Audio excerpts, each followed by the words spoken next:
অনেক বছর আগে এক লোক তার ছোট সন্তানকে নিয়ে জঙ্গলের একটি গভীর ও অন্ধকার গুহায় পৌঁছেছিলেন। রাত হয়ে যাওয়ায় তিনি ঠান্ডা থেকে বাঁচার জন্য আগুন জ্বালান এবং বাচ্চাটিকে পাশে শুইয়ে দিয়ে বিশ্রাম নিতে থাকেন। ঠিক তখনই হঠাৎ গুহার প্রবেশপথে একটি ভয়ঙ্কর রাগী বাঘ দেখা দেয়। লোকটি দ্রুত জ্বলন্ত মশাল তুলে নিয়ে বাঘটিকে ভয় দেখানোর চেষ্টা করেন, কিন্তু বাঘটি একদমই ভয় পায় না। সেটি রাগে গর্জন করে হঠাৎ লোকটির ওপর ঝাঁপিয়ে পড়ে এবং এক আঘাতেই তার প্রাণ কেড়ে নেয়। ধস্তাধস্তির সময় মশালটি বাঘের একটি চোখে গিয়ে লাগে। যন্ত্রণায় ছটফট করতে করতে বাঘটি জোরে গর্জন করে এবং দৌড়ে জঙ্গলে হারিয়ে যায়। গুহার ভেতরে এখন শুধু সেই ছোট বাচ্চাটি একা পড়ে থাকে। কিছু সময় পর সেই নিষ্পাপ শিশুটি হামাগুড়ি দিয়ে গুহা থেকে বাইরে বেরিয়ে আসে। বাইরে তখন গভীর জঙ্গল আর চারদিকে নিস্তব্ধতা। ঠিক তখনই তার সামনে একটি শক্তিশালী কালো মানিক এসে দাঁড়ায়। সে ধীরে ধীরে সেই ছোট্ট মানব শিশুটির কাছে আসে।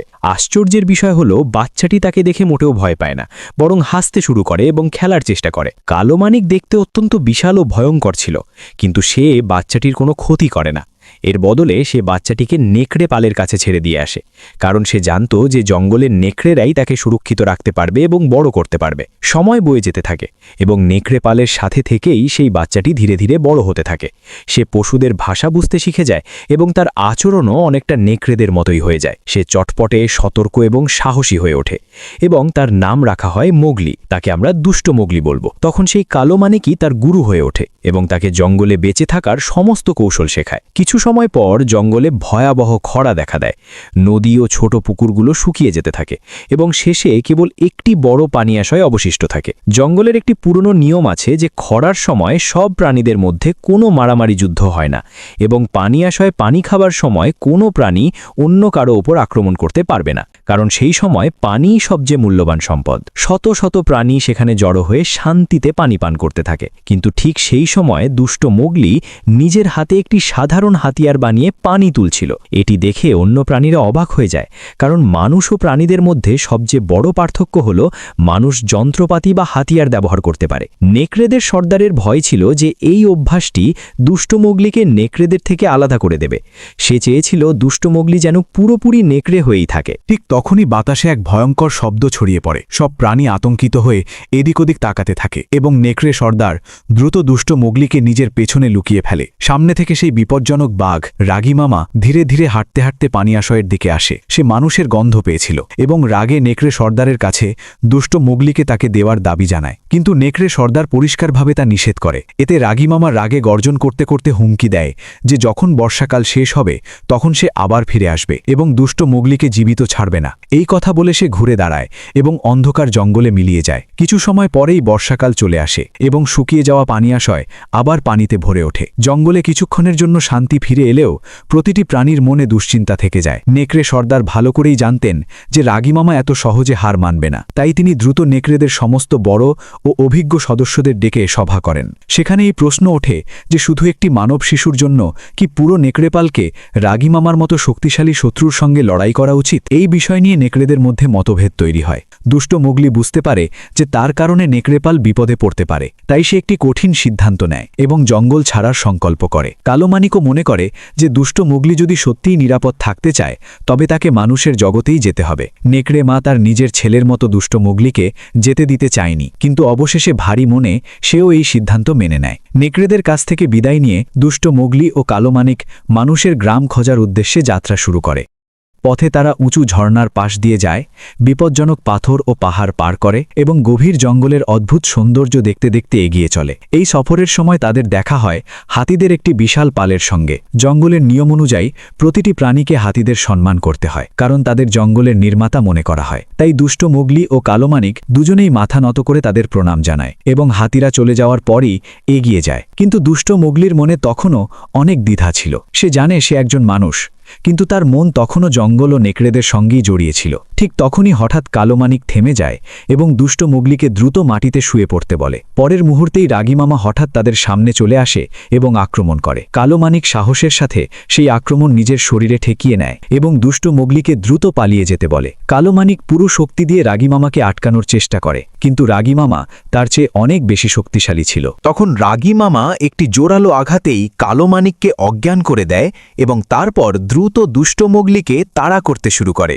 যখনই রাগী মামা দুষ্ট মোগলির কাছাকাছি পৌঁছে যাচ্ছিল, ঠিক তখনই হঠাৎ বুনো মোষের একটি বড় পাল দৌড়ে আসে এবং রাগী মামাকে জোরালো ধাক্কা দিয়ে ফেলে দেয়। দুষ্ট মোগলি দৌড়াতে দৌড়াতে একটি গর্তে পড়ে যায় এবং ছুটন্ত মোষদের মাঝখানে নিজের প্রাণ বাঁচানোর চেষ্টা করে। কিছুক্ষণ পরেই রাগী মামা আবার তার সামনে চলে আসে এবং দুষ্ট মোগলির কাছে বাঁচার কোনো পথ ছিল না। তখন সে একটি মোষের শিং ধরে ফেলে এবং তার পিঠে চড়ে পুরো পালের সাথে দৌড়াতে থাকে। এভাবে সে কোনো মতে সেখান থেকে বেঁচে ফেরে এবং রাগী মামা রাগে গর্জন করতে থেকে যায়। এরপর রাগী মামা নেকড়েদের এলাকায় পৌঁছায় এবং নেকড়ে সর্দারের কাছে দুষ্ট মোগলির কথা জিজ্ঞেস করে। নেকড়ে সর্দার ভাবলেন দুষ্ট মোগলি যখন জঙ্গল ছেড়ে চলে গেছে তখন এবার সব ঠিক হয়ে যাবে, কিন্তু রাগী মামা ঘোষণা করে যে যতক্ষণ না সে দুষ্ট মোগলিকে খুঁজে পাচ্ছে ততক্ষণ এই পুরো জঙ্গলে তারই রাজত্ব চলবে। সে এই মিথ্যা খবরও ছড়িয়ে দেয় যে নেকড়ে সর্দার মারা গেছে, যাতে দুষ্ট মোগলি এটি শুনে আবার জঙ্গলে ফিরে আসে। ওদিকে দুষ্ট মোগলি বুনো মোষের পিঠেই ক্লান্ত হয়ে ঘুমিয়ে পড়েছিল। মোষটি তাকে একটি বিপজ্জনক পাহাড়ি পথে নিয়ে আসে। ঠিক তখনই হঠাৎ জোরে বৃষ্টি শুরু হয় এবং দুষ্ট মোগলির ঘুম ভেঙে যায়। বৃষ্টির কারণে পাহাড়ের মাটি ধসে পড়তে থাকে এবং বড় বড় গাছ পড়ে রাস্তা বন্ধ হয়ে যায়। দেখতে দেখতে একটি ভয়াবহ ভূমিধস শুরু হয়। দুষ্ট মোগলি নিজের প্রাণ বাঁচাতে একটি পচা কাঠের টুকরো ধরে ফেলে এবং স্রোতের সাথে ভেসে সেখান থেকে বেরোনোর চেষ্টা করে। বহমান পানি তাকে একটি রহস্যময় ও গভীর জঙ্গলে নিয়ে আসে। সেখানকার পরিবেশ ছিল খুবই অদ্ভুত ও ভয়ঙ্কর। ঠিক তখনই হঠাৎ তার সামনে এক বিশাল অজগর আবির্ভূত হয়। সে তার মোহময় চোখ দিয়ে দুষ্ট মোগলিকে আবার প্রায় অজ্ঞান করে দেয় এবং ধীরে ধীরে নিজের বিশাল শরীর দিয়ে তাকে পেঁচাতে শুরু করে যাতে তাকে গিলে ফেলতে পারে। কিন্তু ঠিক সেই সময় একটি বিশাল পেটুক মামা হঠাৎ সেখানে পৌঁছে যায়। সে অজগরটিকে নিজের দাঁত দিয়ে কামড়ে ধরে এবং তার সাথে জোরালো লড়াই শুরু করে। এভাবে দুষ্ট মোগলি আরও একবার মৃত্যুর মুখ থেকে বেঁচে যায়। যখন দুষ্ট মোগলির চোখ খোলে তখন সবার আগে সে একটি খুব বড় নাক দেখতে পায় এবং ভয়ে চিৎকার করে ওঠে। কিছুক্ষণ পরেই সে বুঝতে পারে যে এটি সেই পেটুক মামা যে তার প্রাণ বাঁচিয়েছে। দুষ্ট মোগলিকে নিরাপদ দেখে পেটুক মামা খুশি হয়। তারপর সে মজাদার ভঙ্গিতে বলে যে সে যে সাহায্য করেছে তা মোটেও বিনামূল্যে নয়। এরপর পেটুক মামা দুষ্ট মোগলিকে সাথে নিয়ে একটি উঁচু ও খাড়া পাহাড়ের কিনারায় যায়। সে তাকে জানায় যে দুষ্ট মোগলি যদি সেই পাহাড়ে চড়ে ওপরে ঝুলে থাকা বড় মৌচাক থেকে মধু নিচে নিয়ে আসতে পারে তবে দুজনের মধ্যকার উপকারের ঋণ শোধ হবে। আসলে পেটুক মামা দুষ্ট মোগলির প্রাণ বাঁচিয়েছিল, কারণ সে জানত মানুষ জীবনের পরিবর্তনের সঙ্গে খাপ খাইয়ে নিতে ওস্তাদ। সে নিজে সেই খাড়া পাহাড়ে চড়তে পারত না, তাই দুষ্ট মোগলির সাহায্যে সেই মধু পেতে চেয়েছিল, যা তার জন্য খুব দূরে ও কঠিন জায়গায় ছিল। পেটুক মামার জেদের কাছে দুষ্ট মোগলি অবশেষে হার মানে এবং নিজের বুদ্ধিমত্তা ও মানবিক দক্ষতা ব্যবহার করতে শুরু করে। সে জঙ্গল থেকে কিছু লম্বা লতা কাটে, কিছু মজবুত ডাল ভাঙে এবং সেগুলো জুড়ে এক ধরনের সাধারণ হাতিয়ার বানিয়ে নেয়। তারপর সে লতাগুলোকে পাহাড়ে আটকে ধীরে ধীরে একজন দক্ষ পর্বতারোহীর মতো ওপরে উঠতে থাকে। দুষ্ট মোগলিকে এভাবে উঠতে দেখে আশপাশের অনেক প্রাণীও সেখানে জড়ো হয় এবং উৎসুক হয়ে তাকে দেখতে থাকে। দুষ্ট মোগলি এক হাতে লতা ধরে নিজেকে সামলায় এবং অন্য হাতে ধরা লাঠি দিয়ে সেই বড় মৌচাকটিকে মারতে থাকে। কিন্তু মৌচাকটি ছিল খুব শক্ত এবং পাহাড়ের সাথে শক্তভাবে লেগেছিল।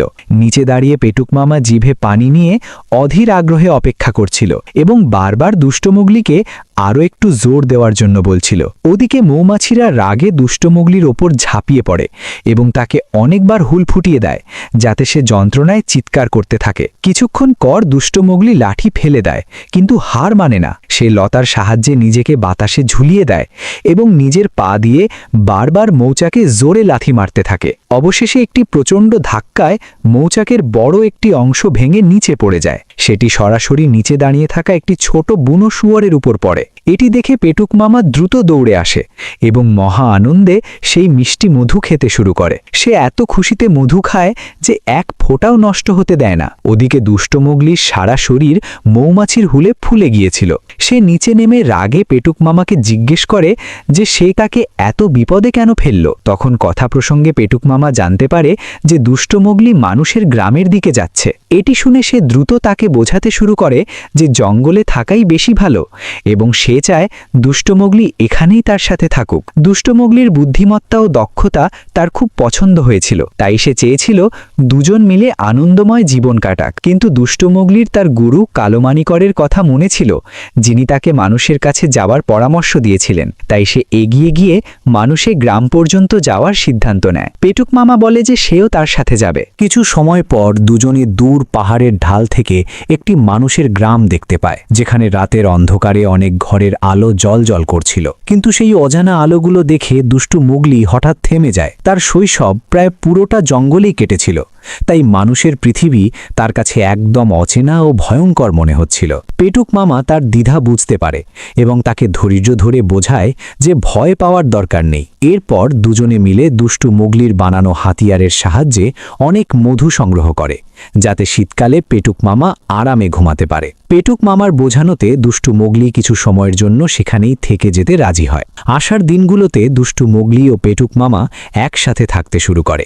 ধীরে ধীরে দুষ্টু মোগলি অনুভব করতে শুরু করে যে তার বুদ্ধিমত্তা ও মানবিক দক্ষতাও খুব কাজের। নেকড়েদের মাঝে তাকে সবসময় শেখানো হয়েছিল যে মানুষের চালাকি ও হাতিয়ারের ব্যবহার করা উচিত নয়। কিন্তু এখানে পেটুক মামা তাকে নতুন নতুন জিনিস তৈরি করতে এবং নিজের বুদ্ধি ব্যবহার করতে উৎসাহিত করে। একদিন দুষ্টু মোগলি ও পেটুক মামা খুশি মনে গান গাইছিল। ঠিক তখনই হঠাৎ ঝোপঝাড়ে জোরে খসখস শব্দ হয়। দুষ্টু মোগলি ঘাবড়ে গিয়ে দ্রুত পেটুক মামার কাছে লুকিয়ে পড়ে। তার মনে হয় হয়তো আবার রাগী মামা চলে এসেছে। কিন্তু ঝোপঝাড় থেকে বেরিয়ে আসা প্রাণীটি অন্য কেউ নয়, বরং কালো মানিক। নিজের পুরনো গুরুকে দেখে দুষ্টু মোগলি খুব খুশি হয়।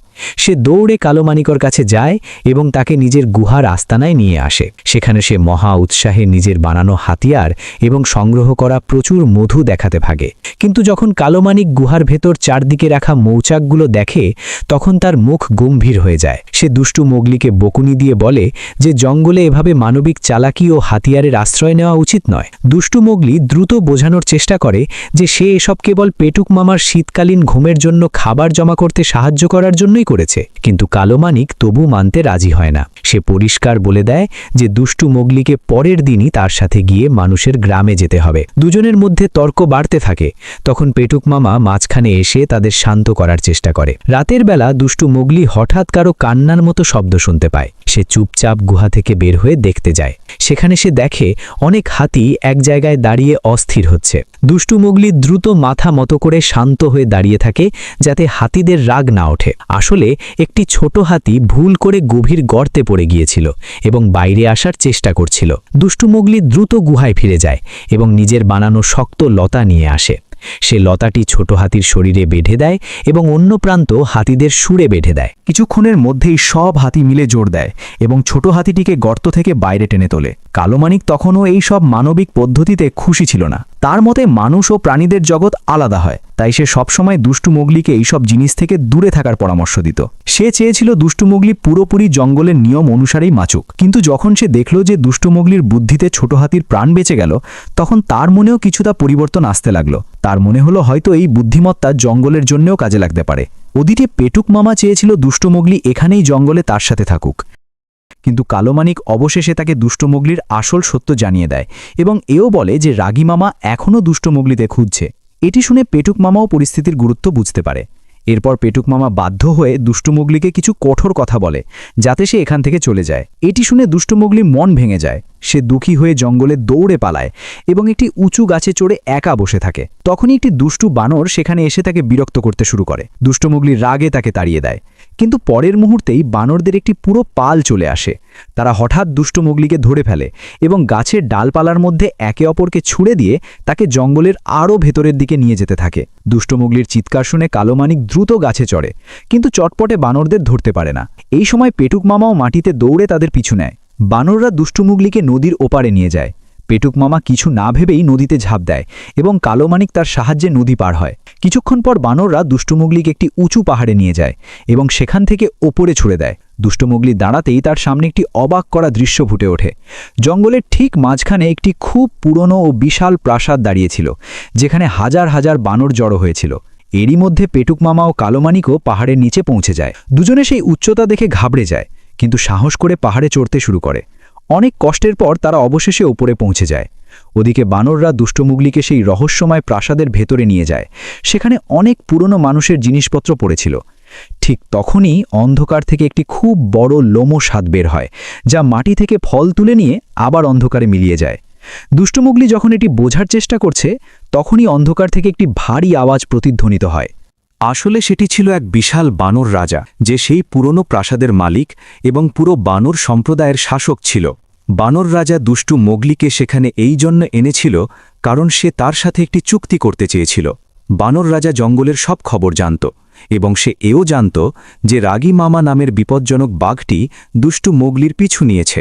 সে দুষ্টু মোগলিকে বলল যে সে তাকে জঙ্গলে নিরাপদে রাখতে পারে, কিন্তু বিনিময়ে দুষ্টু মোগলিকে তাকে আগুন জ্বালানো শেখাতে হবে। দুষ্টু মোগলি পরিষ্কারভাবে বলে যে সে ছোটবেলা থেকে জঙ্গলেই বড় হয়েছে, সে কখনো মানুষের মাঝে থেকে জীবন কাটায়নি, তাই সে আগুন জ্বালানো জানে না। কিন্তু বানর রাজা তার কথা মানতে রাজি হয় না। সে জেদ ধরে যে দুষ্টু মোগলিকে বানরদের আগুনের রহস্য শেখাতেই হবে। ঠিক তখনই হঠাৎ পেটুক মামা সেখানে পৌঁছে যায় এবং বানরদের মনোযোগ নিজের দিকে টেনে নেয়। প্রাসাদে ঢুকেই সে বানর রাজার খুব প্রশংসা করতে শুরু করে। সে তার শক্তি, তার মহানুভবতা এবং তার রাজ্যের খুব গুণগান গায়। তার কথা শুনে বানরদের পুরো পাল মন্ত্রমুগ্ধ হয়ে তার দিকে তাকাতে থাকে। সেই সুযোগে কালো মানিক চুপচাপ প্রাসাদের ভেতর ঢুকে পড়ে এবং দুষ্টু মোগলিকে ইশারা করে। দুষ্টু মোগলি দ্রুত বুঝে যায় এবং দুজনে চুপি চুপি সেখান থেকে বের হতে থাকে। কিন্তু পালানোর সময় একটি বানর তাদের দেখে ফেলে এবং জোরে চিৎকার করে ওঠে। ব্যাস, তারপর কি? বানর রাজা সাথে সাথে আদেশ দেয় যেন তাদের ধরে ফেলা হয়। চারদিক থেকে বানরদের পাল তাদের তাড়া করতে শুরু করে। পেটুক মামা ও কালো মানিক ঠিক করে যে তারা বানরদের আটকাবে যাতে দুষ্টু মোগলি পালানোর সুযোগ পায়। কিছুক্ষণের মধ্যেই সেখানে জোরালো লড়াই শুরু হয়ে যায়। জায়গাটি খুব সংকীর্ণ ছিল, তাই ভারী শরীরের পেটুক মামার লড়াই করতে অসুবিধা হচ্ছিল, কিন্তু তবুও সে পুরো শক্তি দিয়ে বানরদের মোকাবিলা করে। কিছুক্ষণ পর বানর রাজা নিজেও দুষ্টু মোগলির পিছু দৌড়ে আসে। তার শরীর ছিল বিশাল, কিন্তু সে ছিল অত্যন্ত চটপটে। সে দ্রুতই দুষ্টু মোগলির কাছাকাছি পৌঁছে যায়। এই সময়েই দুষ্টু মোগলি জানতে পারে যে নেকড়ে সর্দার মারা গেছে। এটি শুনে তার মন ভেঙে যায় এবং সে দুঃখে দৌড়াতে দৌড়াতে প্রাসাদের দ্বিতীয় তলার দিকে চলে যায়। সিঁড়িগুলো খুব সরু ছিল, তাই বানর রাজার উপরে উঠতে কষ্ট হচ্ছিল, কিন্তু সে নিজের শক্তি দিয়ে দেওয়াল ভেঙে এগিয়ে যেতে থাকে। দুষ্টু মোগলি একটি মোটা খুঁটির পেছনে লুকিয়ে পড়ে এবং কিছুক্ষণের জন্য বেঁচে যায়। রাগে বানর রাজা পুরো প্রাসাদে এদিক ওদিক ধাক্কা খেতে থাকে। সে একে একে খুঁটিগুলো ফেলে দেয়। দুষ্টু মোগলি এই সুযোগ কাজে লাগিয়ে পালিয়ে যায় এবং শেষ মুহূর্তে প্রাসাদ থেকে বাইরে লাফ দেয়। কিন্তু বানর রাজা তার পিছু নিতে থাকে। খুঁটি ভাঙা ও দেয়াল নড়ে যাওয়ার কারণে পুরো প্রাসাদটি দুর্বল হয়ে পড়েছিল। অবশেষে সেই বিশাল প্রাসাদটি বিকট শব্দের সাথে ধসে পড়ে এবং বানর রাজা ধ্বংসস্তূপের নিচে চাপা পড়ে। এটি দেখে বানরদের পাল লড়াই থামিয়ে দেয় এবং তাদের রাজাকে খুঁজতে দৌড়ায়। দুষ্ট মোগলি বেঁচে তো যায়, কিন্তু তার মন খুব বিষণ্ণ ছিল। সে জানতে পারে যে নেকড়ে সর্দার তার কারণেই মারা গেছে। তখন সে প্রতিজ্ঞা করে যে সে এর প্রতিশোধ অবশ্যই নেবে। তার বানর রাজার একটি কথা মনে পড়ে যে যার কাছে আগুন থাকে সেই জঙ্গলে রাজত্ব করতে পারে। এটি ভেবে দুষ্ট মোগলি দিনরাত দৌড়ে অবশেষে মানুষের গ্রাম পর্যন্ত পৌঁছে যায়।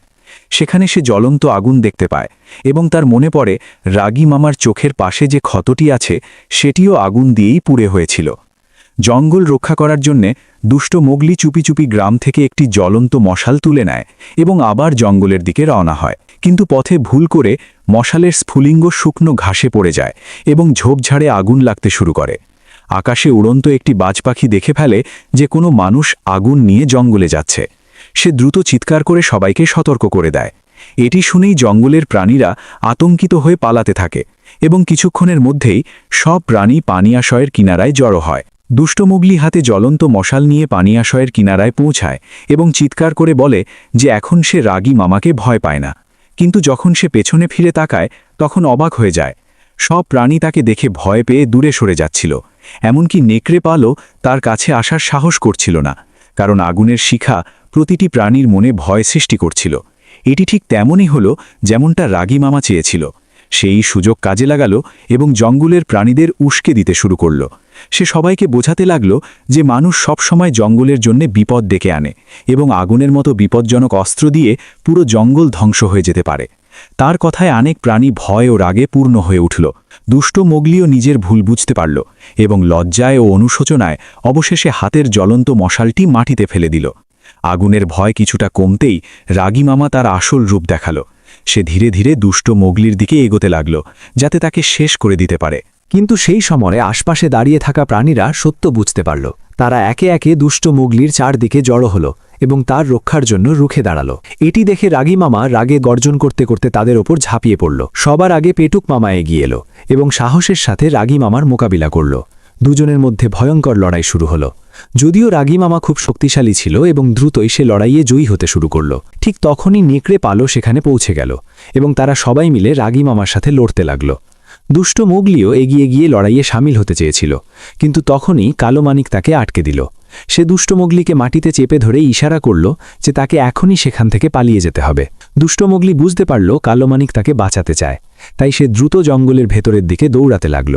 দুষ্ট মোগলিকে পালাতে দেখে রাগী মামা রাগে নেকড়েদের থেকে ছুটে গিয়ে তার পিছু নিল। তখনই কালো মানিক আবার তার সামনে এলো এবং তার ওপর ঝাঁপিয়ে পড়ল, যাতে দুষ্ট মোগলি কিছুটা সময় পায়। কিন্তু রাগী মামা জোরালো আঘাতে কালো মানিককে দূরে ছুড়ে দিল। ভাগ্যক্রমে সেই সময় নেকড়েপাল আবার চলে এলো এবং তারা কিছুক্ষণের জন্য রাগী মামাকে আটকে রাখল। অবশেষে রাগী মামা তাদের থেকে ছুটে গেল এবং আবার দুষ্ট মোগলিকে তাড়া করতে লাগল। এরই মধ্যে জঙ্গলে লাগা আগুনও দ্রুত ছড়িয়ে পড়ছিল। দুষ্ট মোগলি দৌড়াতে দৌড়াতে একটি শুকনো গাছের কাছে পৌঁছাল। তখনই তার মাথায় এক চালাক বুদ্ধি এলো। সে নিজের হাতিয়ার দিয়ে কিছু লতা কেটে একটি জালের মতো ফাঁদ তৈরি করল। যখন রাগী মামা সেখানে পৌঁছাল, ততক্ষণে দুষ্ট মোগলি একটি পাতলা কাঠের সেতুর ওপর চড়ে গেছে, যা বাতাসে ঝুলছিল। সেতুর নিচে আগুনের শিখা জ্বলছিল। দুষ্ট মোগলি ধীরে ধীরে পিছিয়ে গেল এবং শেষে সেতুর কিনারায় দাঁড়াল। সে ইচ্ছে করে রাগী মামাকে উস্কাতে লাগল। রাগে উন্মত্ত রাগী মামা জোরে লাফ দিয়ে দুষ্ট মোগলির ওপর ঝাঁপিয়ে পড়ল। কিন্তু সেই মুহূর্তেই দুষ্ট মোগলি আগে থেকে তৈরি করে রাখা লতা ধরে একদিকে ঝুলে পড়ল। ভারসাম্য হারিয়ে রাগী মামা সরাসরি নিচে জ্বলন্ত আগুনে পড়ে গেল। কয়েক মুহূর্তের মধ্যেই অহংকারী ও নিষ্ঠুর রাগী মামা আগুনের শিখায় দগ্ধ হয়ে শেষ হয়ে গেল। দুষ্ট মোগলি নেকড়ে সর্দার ও তার বাবার মতো রক্ষকের প্রতিশোধ নিল, কিন্তু তার মনে শান্তি ছিল না। তার দুঃখ ছিল যে জঙ্গলে লাগাই ভয়াবহ আগুন কোথাও না কোথাও তার কারণেই ছড়িয়েছিল। ঠিক তখনই হঠাৎ জঙ্গলের হাতিদের পাল সেখানে পৌঁছে গেল। তারা জঙ্গল রক্ষা করতে এবং সেদিনকার সাহায্যের ঋণ শোধ করতে এসেছিল, যখন দুষ্ট মোগলি ছোট হাতির প্রাণ বাঁচিয়েছিল। সমস্ত হাতি মিলে আগুন নেভাতে লেগে পড়ল। তারা বড় বড় গাছ ফেলে আগুনের ছড়িয়ে পড়ার পথ বন্ধ করে দিল। তারপর তাদের মজবুত দাঁত দিয়ে মাটি খুঁড়ে পানির জন্য নালা বানালো এবং ঝর্ণার পানি জঙ্গলের দিকে ঘুরিয়ে দিল। তীব্র বেগে আসা পানি দ্রুত আগুনের শিখা নেভাতে শুরু করল। অবশেষে কিছু সময় পর জঙ্গলের ভয়াবহ আগুন পুরোপুরি নিভে গেল। এই কঠিন পরীক্ষার পর দুষ্ট মোগলি জঙ্গলের সব প্রাণীর মন জয় করে নিল। নিজের সাহসিকতা ও বুদ্ধিমত্তা দিয়ে সে আলাদা আলাদা প্রাণীদের একতাবদ্ধ করল এবং সবাই মিলে তাদের প্রিয় জঙ্গলকে বাঁচিয়ে নিল। এবং এর সাথেই গল্পটি শেষ হয়। যদি আপনাদের এই গল্পটি ভালো লাগে, তাহলে অবশ্যই চ্যানেলটি সাবস্ক্রাইব করবেন। তো আর অলসতা না করে হাতে রিমোট নিয়ে এখনই সাবস্ক্রাইব করে ফেলুন। আর হ্যাঁ, যারা আমার মতো এইসব ভিডিও বানিয়ে ইউটিউব থেকে টাকা ইনকাম করার কথা ভাবছেন, তারা আর দেরি না করে এখনই ডেসক্রিপশন অথবা কমেন্ট বক্সে লিঙ্কে গিয়ে ফর্ম ফিল আপ করবেন। ধন্যবাদ।